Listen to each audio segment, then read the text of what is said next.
El video que verás a continuación debería de ser un gran ejemplo de cómo en el ayer, cuando no había redes sociales que informaran, el único medio de información era la televisión y los diarios escritos, en una época donde todo lo que decían estos era una verdad absoluta, la cual la gente en México debía aceptar y creer sin revisar, ni cuestionar la fuente de información. También, en ese entonces, las televisoras crearon un sistema de ídolos de papel que utilizaban el micrófono para esparcir su verborrea, donde la estrella del noticiero no era la noticia, sino el que las leía desde el teleprompter. Y esto es curioso porque el caso de Israel Vallarta ha sido uno de los más miserables en la historia contemporánea de México. Esa donde el cuarto poder emanaba desde una pantalla, con permiso del Ejecutivo, para que los boletines de prensa se convirtieran en verdades absolutas. Y en el armamento perfecto para entrar a las mentes de los mexicanos y marearlos a manera de que la realidad tergiversada evitara comprender el nivel de corrupción y de malicia que existía en el gobierno y en los medios. Israel Vallarta iba con su novia, la francesa Florence Cassés, rumbo al sur de la Ciudad de México.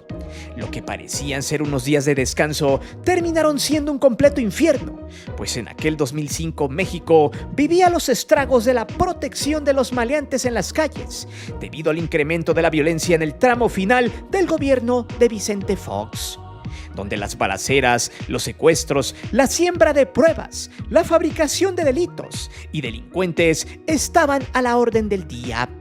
Ya se estaba gestando una continuidad con Felipe Calderón, quien años más tarde generaría un ambiente de violencia exponencial en toda la República Mexicana. Por eso, el caso de Israel Vallarta debe ser contado por generaciones, de cómo la magnífica trama de una estela de corrupción de las autoridades, una puesta en escena para vanagloriar políticos y sobre todo para endulzarle el oído a muchos mexicanos que ven en las simulaciones un acto de valentía y justicia, pero que detrás de esto hay un sinfín de gente maliciosa arrimada a la corrupción del gobierno, la cual tenía de lado al famoso cuarto poder. En este caso Televisa, quien propagó una mentira para hacerla realidad, no solo en horario estelar, sino también en lo jurídico. Hoy, Israel Vallarta es libre luego de 20 años de prisión sin sentencia, y a la par que Loret de Mola anunciaba en Latinos que se iba de vacaciones, evidenciando así las grandes falencias del sistema de justicia mexicano que por años ha destrozado a gente inocente y ha premiado a muchos delincuentes y ladrones de cuello blanco. Hoy, a 20 años de distancia, Loret de Mola está apestado como un mentiroso y simulador, mientras que Televisa está en números rojos y en plena decadencia. Te sugiero pongas mucha atención a cada palabra, a cada detalle de este video. Y si te gusta esta historia, ayúdanos dejando tu magnífico like y a suscribirte al canal. Es totalmente gratis. Es por eso que hoy te presento Israel Vallarta, el caso que destruyó a Loret de Mola y a Televisa. Antes de seguir con el video, te invito a suscribirte al canal, activa la campana de notificaciones para que recibas todo nuestro material y las narraciones en vivo. Te divertirás, te lo aseguro.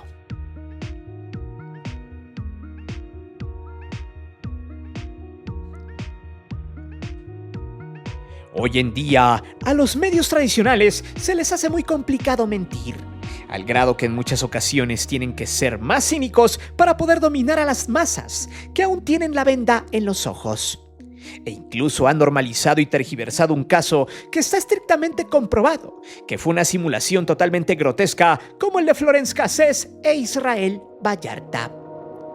En 2005, el 9 de diciembre, en el rancho Las Chinitas, allí se preparaba uno de los montajes más miserables que ha hecho la televisión mexicana en la historia. Y ojo con lo que dije hace algunos minutos atrás, de cómo manejaban a las audiencias. La televisión mandaba y habían anunciado con bombo y platillo, curiosamente, en el extinto noticiero de Primero Noticias con Carlos Loret de Mola, de que la AFI, la cual era la policía de Vicente Fox, quien había creado con motivo para combatir la delincuencia, y el ser el centro neurálgico del control y detención de los narcos, misma que terminó siendo solo un brazo armado de los malos conforme pasó el tiempo y su director. Con 38 años de prisión, el exsecretario de Seguridad Pública de Felipe Calderón, Genaro García Luna, alias el Tartamudo. La estrategia era clara: darle a la audiencia un show que desembocaría en credibilidad y, por ende, un año después, esa credibilidad de los incautos se convertirían en votos para el partido en el poder de ese entonces. De hecho, a nuestros tiempos, la gente que extraña un gobierno como el de Felipe Calderón dice que Israel Vallarta era un secuestrador. Sin embargo, esto jamás se comprobó a tal grado que nunca le dieron sentencia después de 20 años. El punto acá es que ese 9 de diciembre del 2005, sorpresivamente en su noticiero, Carlos Loret anunciaba a sus audiencias que tenían un operativo en vivo, en especial con la AFI. El reportero de Televisa, Pablo Reina, ya estaba en el lugar, en las instalaciones del rancho, y detrás de los policías de la agencia. Parecía una escena de CSI Nueva York a la mexicana, que asombrosamente Televisa era la única televisora que se encontraba en ese lugar. Con una serie de policías, Reina y su camarógrafo se escabulleron como si entraran en una zona peligrosa, así como lo hacía Carlos Loret en sus simulaciones en las guerras. Allí, Reina se estaba graduando en los fiascos televisivos, pero que en ese momento tenían la retención de millones de personas, las cuales estaban temerosas por una oleada de secuestros y bandas que se dedicaban a eso en ese entonces. Por eso, el ver a la policía y a los medios, en este caso Televisa, en el lugar de los hechos, les hacía ver como gente valiente. Sin embargo, como fueron avanzando las imágenes del operativo, nos dimos cuenta el cómo la televisión mexicana había evolucionado a una fábrica de mentiras, mismas que aún un pequeño sector de palurdos le sigue creyendo. Cuando llegaron al cuarto donde estaban los supuestos secuestradores, allí estaba Florence Cassés, quien debajo de una cobija la tenían maniatada y no sabía lo que estaba pasando. En varias ocasiones les había dicho que no sabía lo que pasaba y que no estaba secuestrada por Israel Vallarta, que no sabía reconocer a nadie, que no sabía por qué los policías estaban allí haciendo eso, mismos que la habían privado de su libertad.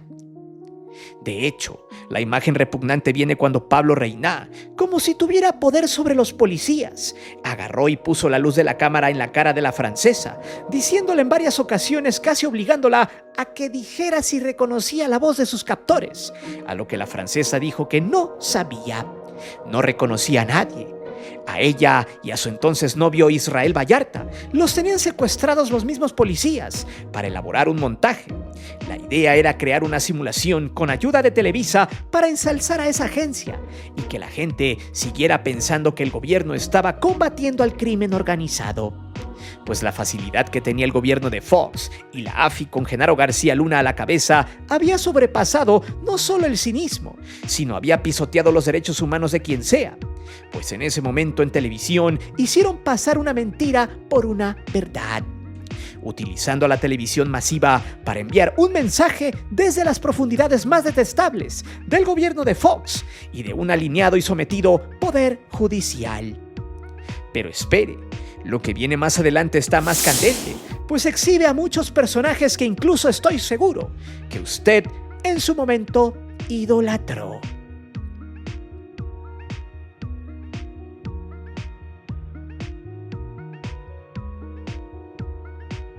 Mientras la nota estaba dada para que los ratings de Televisa estuvieran por las nubes en ese 9 de diciembre del 2005, en el foro de Primero Noticias estaba la coordinadora de información, Laura Barranco. Ese día, y tras presentar en tiempo real el famoso operativo contra Florence Cassés e Israel Vallarta, a quienes acusaban de secuestradores integrantes de la banda de los Zodiaco, Laura Barranco estaba viendo desde el estudio y tras bambalinas cómo se desarrollaba esta pútrida historia, llena de corrupción y mentira que terminaría inculpando sin pruebas a la pareja. De hecho, cuando se dio a conocer por parte de las autoridades que solo estaban recreando la escena de los hechos, todo se derrumbó. Porque, ojo, este es otro tema que desmenuzaremos más adelante. Loret de Mola, tan fácil como eso, salió a cuadro con todo el poder de la convocatoria de Televisa en la época para decir que, a él no le habían alertado, cuando en realidad sí lo hicieron. De hecho, en los testimonios de Laura Barranco, ella, por medio de intranet de la empresa, le mandó mensajes diciéndole que lo que estaban haciendo no estaba bien, ya que de entrada Florence era una ciudadana francesa y eso podía desencadenar una serie de problemas internacionales con el gobierno de Francia, en ese entonces dirigido por Nicolas Sarkozy. Conflicto que a la postre también desencadenaría enemistades diplomáticas debido a que Felipe Calderón, ya como presidente de México, en varios eventos sostendría sin pruebas que la francesa se dedicaba al secuestro en México cuando estrictamente estaba comprobado que ella tenía su empleo, su vida en Francia y que había llegado a México de manera documentada para vacacionar. El punto es que Barranco le dijo lo siguiente según sus propias palabras: aparte de ser coordinadora de información, yo tenía múltiples tareas como revisión de periódicos, entrevistas y comentarios del mundo de la noticia, y su función era dotarle a Carlos de toda la información para ejercer su labor. Ojo con esto, tocando de nuevo el tema de los falsos ídolos, validando que estos personajes de televisión solo son cómplices y parte de la estrategia televisiva para crear falsos talentos. Pasa también en lo deportivo. Pues Loret de Mola no armaba su información, se la armaban, y él solo salía a cuadro a leer el teleprompter. Se llevaba todo el crédito. Siguiendo con el relato, las alertas de Barranco fueron en múltiples ocasiones durante esa mañana cuando se desarrollaba el flamante operativo contra el grupo delincuencial, Los Zodiaco. Textual, ella dijo lo siguiente: el jefe de información de Televisa, Eduardo Arbizu, entra a las 5 de la mañana para darle una primicia a Carlos por parte de la AFI. Entonces, no comentó quién le había hablado, y Carlos simplemente dijo va. Entonces, al decir va, se instrumentó todo para que fuera una unidad móvil, para que Pablo Reina se dirigiera para allá, y él mismo dijo que había hablado con Carlos por celular, pero de eso yo no tengo referencias. Al ver eso, Laura creyó que seguro habían detenido a algún presunto delincuente y hasta ese momento todo navegaba ciertamente normal. Pero el desmadre llegó cuando Pablo entró al lugar de los hechos donde estaban los supuestos secuestradores. Textual, Laura dijo lo siguiente: a las 6:45, cuando entra el primer enlace en el estudio con una duración de 8 minutos con 15 segundos, yo ya me encontraba ubicada en el estudio, y 2 minutos iniciado el primer enlace, aparece la francesa Florence Cassés. Y posteriormente Israel Vallarta, ante a quien los ojos de todos lo estaban golpeando los elementos de la AFI. Las declaraciones son lapidarias, pues narran cómo así, de la nada, empezó Televisa a darle audiencia a Genaro García Luna y a su agencia con un montaje por medio de Carlos Loret de Mola, estrella de noticias de ese entonces, que ni siquiera se tomó el tiempo para revisar qué rayos estaban haciendo y hacerle creer a ciegas a millones de mexicanos que estaban en ese momento viendo cómo fincaban responsabilidades y fabricaban delincuentes en televisión nacional. Entonces, cuando Pablo Reina estaba entrando al lugar de los hechos y tenían maniatado a Israel Vallarta, las cámaras mostraban al presunto secuestrador y a alguien de ahí le estaba diciendo qué decir, como si ya estuviera todo estrictamente articulado para simular un hecho. Di esto, di lo otro. Se alcanzaba a escuchar en la grabación sobre Israel, quien se negaba a hacerlo, pero era evidente que los golpes que estaba recibiendo, que no se ven por la toma de la cámara, pero sí se veían en su cara, harían que se autoculpara de los hechos. Entonces, es ahí donde Laura le dijo lo siguiente a Carlos por mensaje interno: oye Carlos, aguas, es una francesa, te puedes meter en broncas diplomáticas, e inmediatamente le pongo después no manches. Y además le están pegando al presunto secuestrador en cadena nacional. ¿Qué pasó? Loret de Mola no contestó y después le dijo: Carlos, insisto, no puedes estar contribuyendo a violar los derechos de esta mujer cuando hasta ahorita es una presunta secuestradora, independientemente si es verdad o no. La justicia francesa se puede ir contra ti y el noticiero por estar exhibiéndola como una criminal sin juzgarla antes. Y luego le comentó: Francia no es México. Entonces entró el segundo enlace a las 7:02 y aquí Lo que me saltó fue el acomodado de las credenciales. Tenían ya dispuestos en una mesita teléfonos, armas en conjunto de credenciales acomodadas, portarretratos. Y al ver eso, yo le comento a Carlos, o sea, hasta acomodaron las cosas y allí le hago la declaración. ¿Cómo es posible que teniendo armas largas hayan permitido que hasta los reporteros entraran al lugar? Aquí, como podemos ver, todo estaba estrictamente organizado. Vendieron eso como un operativo sorpresa, pero se encontraron que la AFI en conjunto con Televisa ya tenían todo montado para lavarle la carita a García Luna y mandar un mensaje que dice más o menos así: miren, estamos combatiendo a la delincuencia para que vuelvan a votar por nosotros y seguir con el camino de la simulación. Y sí, allá más tarde Felipe Calderón simularía una guerra, pues al final su secretario de Seguridad Pública terminaría relacionado con los malos directamente.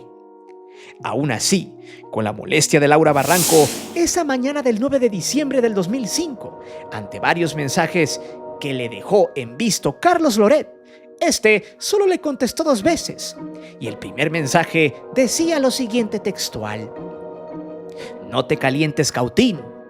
Y después, las imágenes seguían donde Pablo Reyná insistía que si la francesa conocía a sus captores, obligándola por el momento, y el miedo a culpar a Vallarta. Sin embargo, ella le contestó que no. Entonces Laura le dijo a Carlos: Carlos, por caridad, ni la francesa conoce a sus secuestradores, para allá. A lo que Loret le mandó un segundo y último mensaje que decía lo siguiente: ¿qué no te ha quedado claro? ¿Que no pienso hacerte caso? Es nota. Fin de la historia. Como usted puede ver, Carlos Loret de Mola sí fue alertado del delito que estaba cometiendo y de cómo y Televisa ocuparon su rating y su poder mediático en ese entonces para inventarse un delito y fabricarse 2 delincuentes para satisfacer las necesidades de García Luna, quien meses más tarde saldría a decir allí mismo en Televisa con Denise Merker que todo había sido una puesta en escena, evidenciando por completo la barbarie jurídica legal que cometerían contra una pareja de vacacionistas de aquella época. Pero, ¿aún sigues pensando que Vallarta era un delincuente? Vayamos a ver lo siguiente.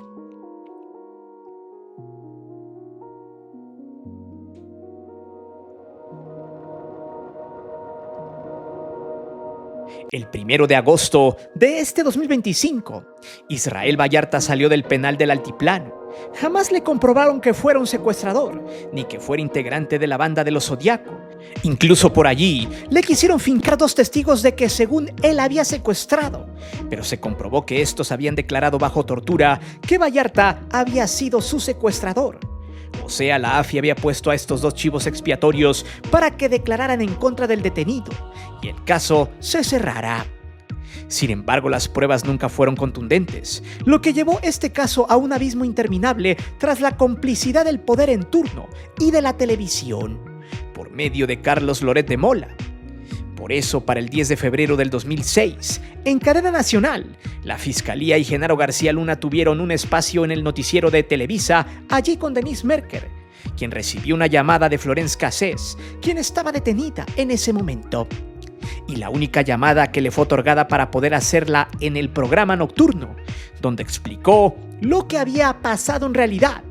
Textual, dijo lo siguiente: a mí me secuestraron la mañana del 8 y no del 9 de diciembre como dice el señor. Me secuestraron en la carretera. Luego me metieron en una camioneta hasta la mañana siguiente. A las 5 de la mañana me sacaron y me llevaron a la cabañita donde se ven las imágenes. La cara de García Luna lo dijo todo, y ahí tuvo que admitir, fiel a su estilo tartamudo, que en efecto habían recreado el rescate y la supuesta desarticulación de la banda.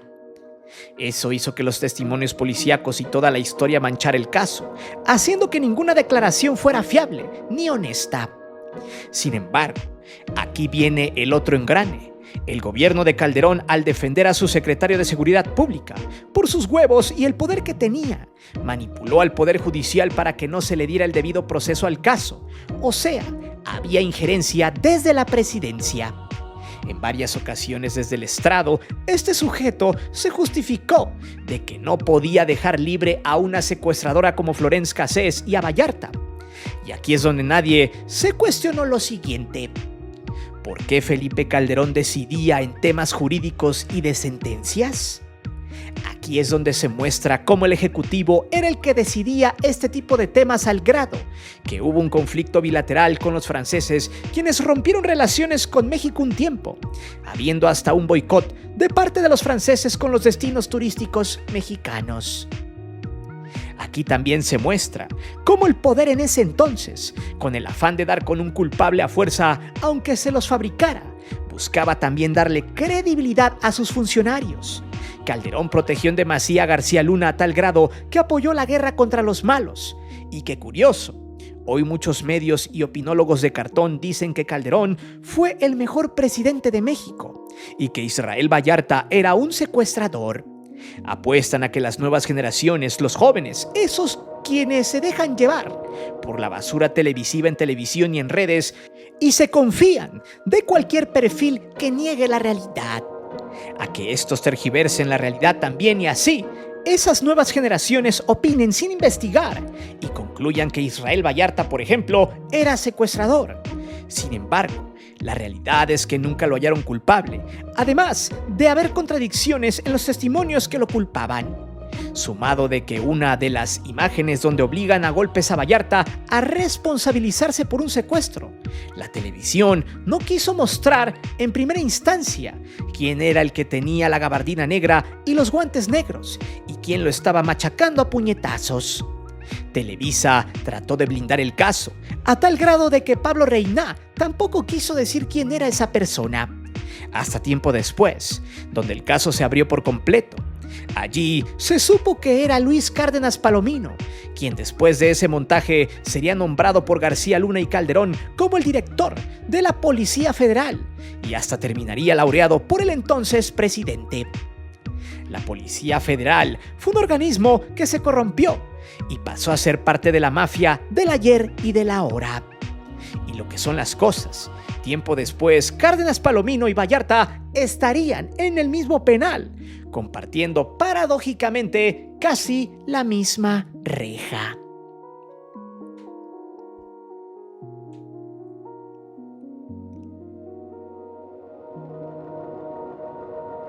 Israel Vallarta salió del bote y lo primero que dijo fue que necesitaba tener una plática con Carlos Loret de Mola, que desde el 2005 se la debía, que le deseaba bendiciones y que no estaba enojado con él. Es más, lo invitó a que debatieran y platicaran porque tenía muchas cosas que decirle. Todo en cualquier medio sin importar. Y que además sabía él y Carlos el por qué lo habían corrido de Televisa y que tras su salida espera quizá entrar a la política para poner un granito de arena. En un video se le veía siendo bromista, pues dijo que igual su futuro podría estar en una senaduría. Sin embargo, la realidad es contundente. Un día estás debajo, otro día puedes estar arriba. El caso de Israel Vallarta solo simboliza lo que por años ha sido el sucio poder judicial y el proceso condenatorio, cómo el poder lo ha manipulado para sus intereses, beneficios y cómo también una pequeña parte de la sociedad mexicana desea que las cosas en esas instancias no cambien, para que la justicia solo siga beneficiando solo a algunos cuantos. Por eso, y tras las declaraciones de Israel Vallarta, a quien se le ve golpeado evidentemente por el tiempo, nos hablan de cuántas personas están metidas en el bote sin sentencia. De hecho, en 2023, la bancada del partido en el poder aprobó una ley propuesta por AMLO en 2019, la ley de amnistía que daba la liberación de aquellos que tras 18 años de cárcel aún seguían sin ser enjuiciados. Luego AMLO quiso indultarlo, pero no sucedió porque la Suprema Corte no falló a su favor, no por falta de pruebas, sino porque no llevaron su caso a discusión, a lo que Vallarta mejor prefirió esperar a que el tiempo pasara y se evidenciara aún más el mal proceso que llevó por años y el montaje de una falsa democracia. En ese entonces, donde el poder ejecutivo era el que mandaba y el que ejercía presión a los demás poderes de la Unión. De hecho, Tras su liberación, se habla de una posible denuncia por lo civil a Televisa y a Loret de Mola por el daño ocasionado, debido a la falsificación de pruebas, a la exhibición en televisión sin pruebas y al daño moral que sufrió en el bote. Allí se tendría que hacer un cálculo del daño que recibió Vallarta y podría ganar fácilmente la demanda, mostrando de nuevo cómo entes de la televisión y la misma gran ramera Televisa se han prestado para inventarse delincuentes y ganar mucho rating al amparo del poder.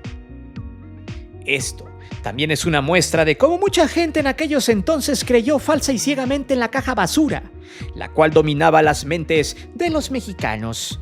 Y lo sigue haciendo aún, solo que en menor proporción, con sus contenidos basura como La Casa de los Sarnosos o el fútbol mexicano. Pues la idea es seguir manipulando a la gente jodida, como lo decía el lacayo de los gobiernos de la época, el soldado del presidente, Emilio Azcárraga Milmo, alias el Tigre. Para redondear, hay que mencionar lo siguiente: la jueza electa en el pasado proceso judicial llamada Mariana Vieira Valdés, la cual asumió su cargo y rápidamente le pasaron los cientos de documentos sobre el caso. Al revisarlos, cayó en cuenta de que el caso Vallarta y la simulación que lo rondaba era un acto de villanía e injusticia cantado. Paradójicamente, es la misma jueza que mandó al abismo a la hermana de Xóchitl Gálvez, Malinali Gálvez Ruiz, a quien le dio 89 años de prisión, misma que agarraron en flagrancia con sus víctimas.